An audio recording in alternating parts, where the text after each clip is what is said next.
اللہ علیہ وسلم کے صحابہ سے لے کر آج تک جتنے بھی مفکر آئے ہیں میرے بھائیوں، سب نے ایک ہی پیغام دیا ہے، او مسلمانوں صحابہ کے نقش قدم پر چلو۔ بس سب کا یہی کام تھا۔ جو بھی مفکر آیا، جو بھی دین کا درد رکھنے والا آیا، سرکار کے صحابہ سے لے کر آج تک جس کے اندر بھی دین کا درد ہے، سب نے مسلمانوں کو یہی کہا، ساری باتیں چھوڑ دو، زمانہ حضور کا ہی اچھا تھا، زمانہ صحابہ کا ہی اچھا تھا، تبع تابعین کا زمانہ اچھا تھا، لوگوں واپس چلو، واپس چلو۔ اے مسلمانوں، ہماری کامیابی اس میں ہے کہ ہم رسول اللہ صلی اللہ علیہ وسلم کے صحابہ کے نقش قدم پر چلنے والے بن جائیں۔ سب نے جو ہے مسلمانوں کو جھنجھوڑا ہے، جگایا ہے، بیدار کیا ہے کہ دنیا کی رنگینیوں میں تم مست ہو چکے ہو، اٹھو، نکلو، رسول اللہ صلی اللہ علیہ وسلم کے صحابہ کے زمانے کی یاد تازہ کرو۔ سب نے جگایا ہے۔ اور ہمارے ماضی قریب میں میرے استاذ محترم قبلہ امیر المجاہدین حضرت علامہ مولانا حافظ خادم حسین رضوی رحمۃ اللہ علیہ، جن کا مزار مبارک لاہور میں ہے، اور جو بہت ہی بڑے عاشق رسول ہیں، انہوں نے بھی امت محمدیہ کو جگایا ہے۔ مسلمانوں اٹھو، رسول اللہ صلی اللہ علیہ وسلم کے ناموس رسالت پر پیرا دو۔ جوانوں اٹھو، پیارے آقا صلی اللہ علیہ وسلم کی ختم نبوت کے لیے نکل آؤ، نمازیں پڑھو، ماں باپ کی خدمت کرو۔ یہ بھی ان ہستیوں میں ان کا شمار ہوتا ہے جنہوں نے مسلمانوں کو جگایا ہے، اور بڑے ہی مختصر سے وقت میں ایسا جگایا ہے، ایسا جگایا ہے، ایسی شان اللہ نے پہلے کسی کو بھی عطا نہیں فرمائی۔ چھوٹے سے عرصے میں میرے استاذوں نے ایسا جگایا ہے، ایسا جگایا ہے کہ اب ہر بندہ ہی ختم نبوت پر مر مٹنے کے لیے تیار بیٹھا ہے۔ اب ہر نوجوان کی تمنا ہے کہ کاش ناموس رسالت کی خاطر میں بھی شہید ہو جاؤں۔ اب ہر کوئی دلیر بن چکا ہے۔ رسول اللہ صلی اللہ علیہ وسلم کے عشق کی جو شمع ہے وہ لوگوں کے دلوں میں جلا کر چلے گی۔ ہمارا اتنا تو حق بنتا ہے کہ وہ ولی کامل، وہ عاشق صادق، وہ مجاہد، وہ محافظ ختم نبوت، وہ محافظ ناموس رسالت، جنہوں نے اتنا دین کا کام کیا ہے، کل بھی پرسوں بھی 19، 20، 21 نومبر کو ان کا عرص پاک شروع ہو رہا ہے۔ آج میرے بھائیوں میں ان کی زندگی کی کچھ باتیں آپ کو بتانے جا رہا ہوں۔ انشاءاللہ وہ باتیں ایسی باتیں ہوں گی کہ انہیں سن کر ہماری دین اور دنیا سنور جائے گی، ہماری آخرت بھی سنور جائے گی، ہماری قبر بھی روشن ہو جائے گی اگر ہم ان باتوں پر عمل کرنے والے بن جائیں۔ ہمارے استادوں نے کیا سبق پڑھایا ہے، آج میں نے وہ سبق ہی اس خطبے کے اندر سنانا ہے۔ میرے بھائیوں، ہمارا دین اسلام اتنا پیارا دین ہے کہ اس دین کے اندر یہ بات ہمارے ایمان کا لازمی حصہ ہے کہ ہم نے مرنا ہے، ہم نے مرنا ہے۔ اچھا، مرنے کے بعد یہ بات بھی ہمارے ایمان کا لازمی حصہ ہے کہ ہم نے مرنے کے بعد اللہ اور اس کے رسول کی بارگاہ میں پیش ہونا ہے۔ یہ تصور میرے بھائیوں ایسا تصور ہے، جس بندے کے ذہن میں یہ تصور آ جاتا ہے میں نے مرنا ہے اور میں نے مرنے کے بعد اللہ اور اس کے رسول کی بارگاہ میں پیش ہونا ہے، میرے بھائیوں اس تصور کی برکت سے ہی بندے کے اعمال ٹھیک ہو جاتے ہیں۔ اور یہ تصور ایسا تصور ہے، جب بندے کے ذہن میں یہ تصور آتا ہے کہ میں نے اللہ کی بارگاہ میں پیش ہونا ہے، اللہ کے رسول کی بارگاہ میں پیش ہونا ہے، تو خوف بھی دل میں آ جاتا ہے کہ کہاں میری کرتوت ہے، کیسے میرے کرتوت ہے، اور میں کیسے اتنی بڑی بارگاہ میں جاؤں گا، اللہ کو کیا منہ دکھاؤں گا۔ ہر بندہ جو ہے وہ خوف سے لرز جاتا ہے، اور کبھی کبھار جب یہ تصور آتا ہے تو رب کی رحمت کی طرف بھی نظر چلی جاتی ہے۔ جے میں ویکھا عملہ ولے کچھ نہیں میرے پلے، جے میں ویکھا عملہ ولے کچھ نہیں میرے پلے، جے میں ویکھا رحمت رب دی بلے بلے بلے۔ جب اس کی رحمت کی طرف نظر جاتی ہے، رسول اللہ صلی اللہ علیہ وسلم کی کرم نوازیوں کی طرف نظر جاتی ہے، پیارے آقا صلی اللہ علیہ وسلم کی مہربانیوں کی طرف نظر جاتی ہے، تو میرے بھائیوں دل میں ایک امید سی جاگ جاتی ہے ایک جذبہ پیدا ہو جاتا ہے کہ ہم نے اللہ اور اس کے رسول کی بارگاہ میں کیسے پیش ہونا ہے۔ اور جو بندہ صرف اس ڈر سے گناہ چھوڑ دے، اس ڈر سے اس کے ذہن میں یہ تصور بیٹھ گیا کہ میں نے اللہ کی بارگاہ میں پیش ہونا ہے، رسول اللہ کی بارگاہ میں میں نے حاضر ہونا ہے، جب اس کے ذہن میں یہ تصور بیٹھ گیا اور وہ اس ڈر سے گناہ کرنا چھوڑ دے، قرآن مجید میں اللہ پاک فرماتا ہے وَلِمَنْ خَافَ مَقَامَ رَبِّهِ جَنَّتَانِ، ایسے بندے کو اللہ فرماتا ہے میں 2 جنتیں عطا فرماؤں گا۔ جو بندہ خدا کے خوف سے، اس خوف سے کہ میں نے اللہ کی بارگاہ میں حاضر ہونا ہے، جو بندہ اس خوف سے گناہ کرنا چھوڑ دے، اللہ فرماتا ہے میں ایسے بندے کو 2 جنتیں عطا فرماؤں گا۔ حدیث پاک میں آتا ہے رسول اللہ صلی اللہ علیہ وسلم نے ارشاد فرمایا جو بندہ اللہ سے ملاقات کو پسند کرتا ہے نا، اللہ بھی اس سے ملاقات کو پسند فرماتا ہے۔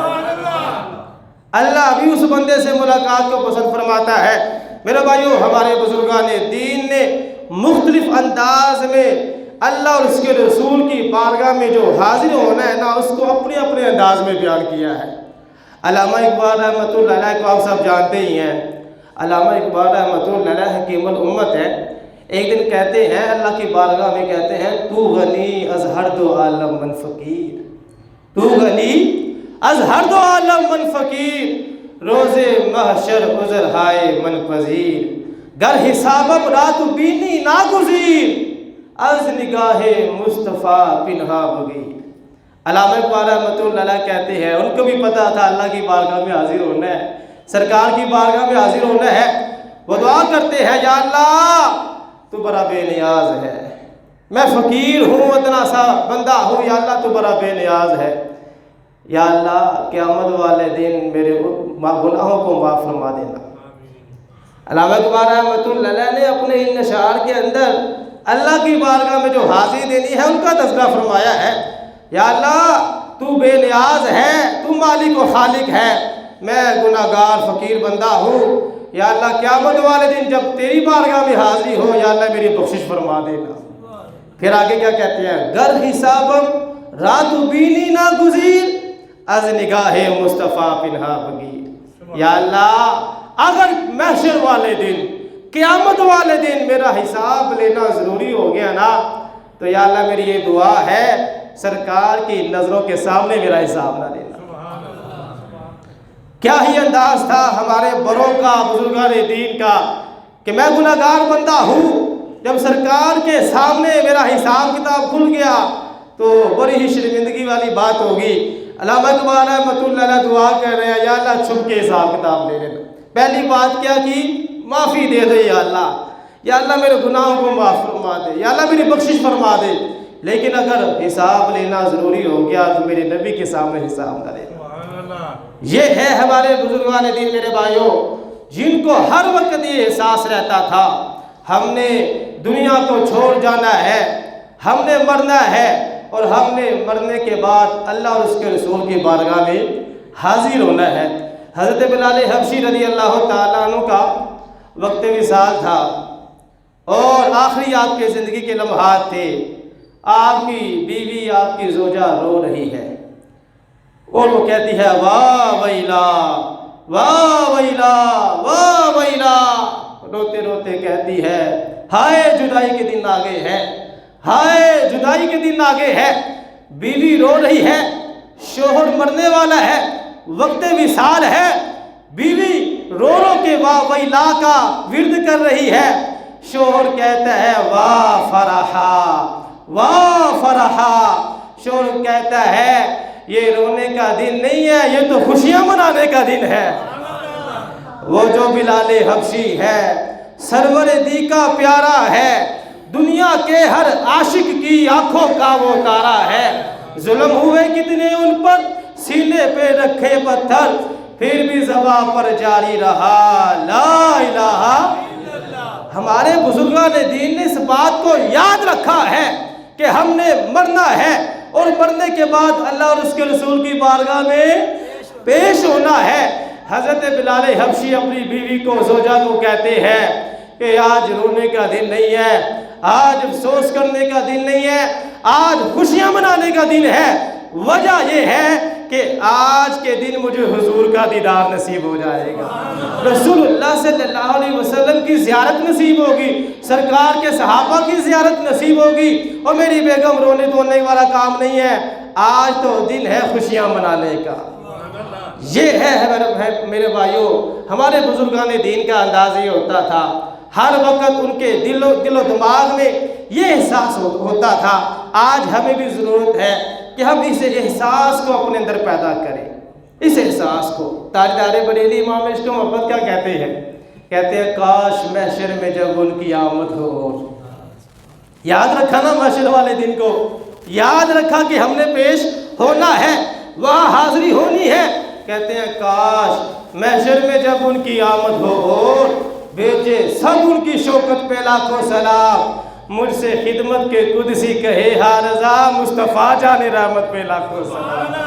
اعلیٰ حضرت کہتے ہیں کاش میری یہ تمنا ہے جب میدان محشر ہو، اللہ اور اس کے رسول کی بارگاہ میں حاضری ہو اور سارے سرکار کی شان و شوکت پر درود و سلام بھیج رہے ہو، اعلیٰ حضرت کہتے ہیں مجھے اس وقت فرشتے کہیں او احمد رضا، دنیا میں تو جو مصطفیٰ جان رحمت پہ لاکھوں سلام پڑھا کرتا تھا، حضور آگے ہے آج پھر پڑھ کے سنا دو، مصطفیٰ جان رحمت پہ لاکھوں سلام۔ یہ میرے بھائیوں شروع سے ہی سلسلہ چلا آ رہا ہے کہ ہمارے بزرگان دین نے ہر دور کے اندر اس احساس کو پیدا کرنے کی کوشش کی ہے کہ لوگوں ہم نے اللہ کی بارگاہ میں بھی حاضر ہونا ہے، سرکار کی بارگاہ میں بھی حاضر ہونا ہے۔ یہی کوشش میرے استاد گرامی قبلہ امیر المجاہدین نے بھی کی ہے۔ حضرت علامہ مولانا حافظ خادم حسین رضوی رحمۃ اللہ علیہ، مجاہد ختم نبوت، مجاہد ناموس رسالت، ان کی تقریریں سنیں، وہ بھی یہی کہتے تھے۔ وہ کہتے تھے کہ قیامت والے دن جب تم اللہ کی بارگاہ میں حاضر ہو جاؤ گے تو پھر تم سے پوچھ ہوگی۔ اپنے ایک بیان میں استاد گرامی فرماتے ہیں او چودھری، او وزیر، او ایم پی اے، او ایم این اے، بتاؤ اگر تم کل سرکار کی بارگاہ میں حاضر ہوئے اور حضور نے پوچھ لیا اس دین کی خاطر تو میں نے اپنے دندان پہ پتھر کھائے ہیں، اس دین کی خاطر تو میرے نواسے نے گردن کٹوائی ہے، اس دین کی خاطر ہم نے قربانیاں دی ہیں، تو مجھے یہ بتا جب میری گستاخیاں ہو رہی تھی اس وقت تمہاری پاور کدھر تھی؟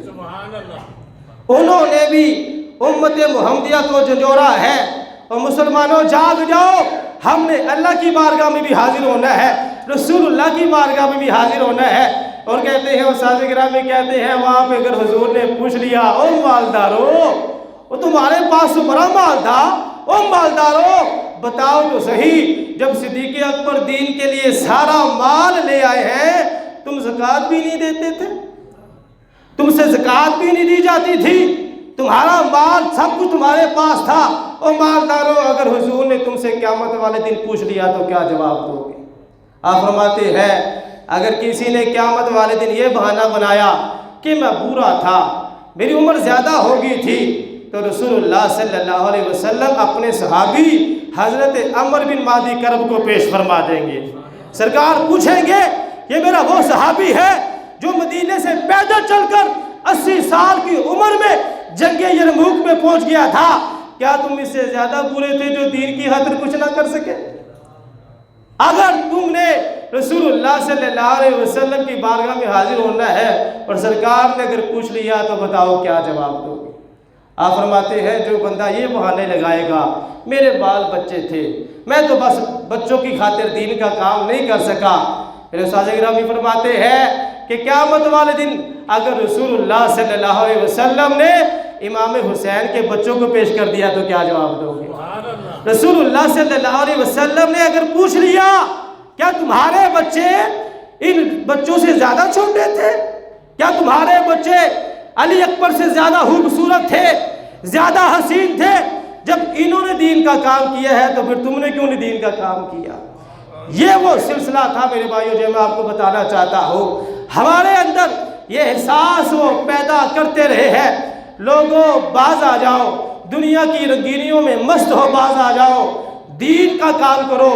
ہم نے اللہ کی بارگاہ میں بھی حاضر ہونا ہے، رسول اللہ کی بارگاہ میں بھی حاضر ہونا ہے۔